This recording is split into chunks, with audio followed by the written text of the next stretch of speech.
Alright, a quick way to start out pollinating your garden if it's starting out slow and it's not growing as quick and it's not showing as many flowers as it normally would for you have started your garden after the first few months.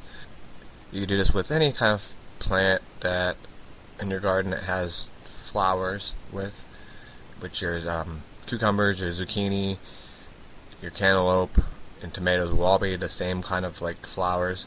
You just take a Q-tip and rub it inside each of the flower.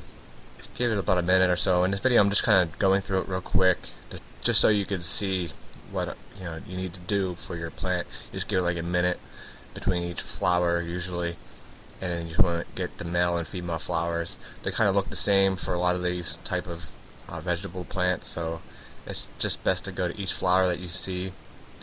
At this portion of the video, you'll see that there is tomato plant. Usually you would hit the middle on the inside. There will be a little pods that will come out, but I ended up stopping, not finishing this one because I got a tomato out of this portion of the garden that was not even planted by me. It was from a previous video where I said about when I placed birdseed in this area, this spot in the grass, it just started growing. So I started taking care of it as much as I could, even though there's no sun that gets to the spot.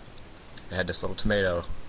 I thought that was pretty interesting that it finally did. I didn't think it was gonna produce any tomatoes this year, but it did. But yeah, just continue taking your Q-tip for your tomatoes and cucumbers, which you see now is cucumbers, and just take a look at your plant, see how overwild it is. Mine already produced a lot of vegetables already, but it's already starting to die off.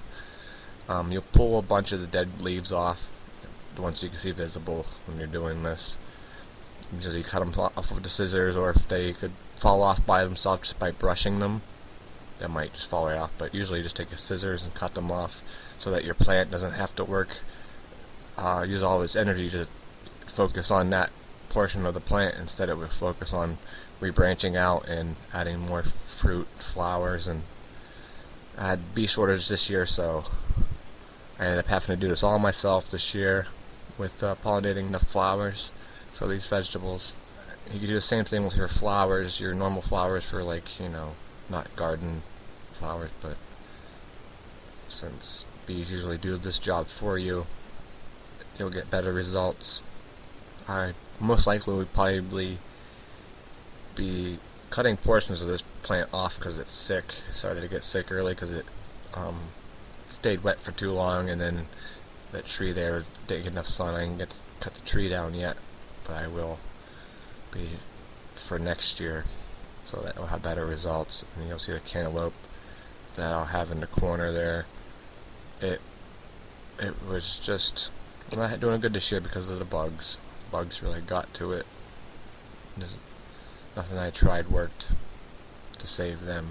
All the internet remedies with lemon and soapy water or whatever, a bunch of different ones I did, just didn't work.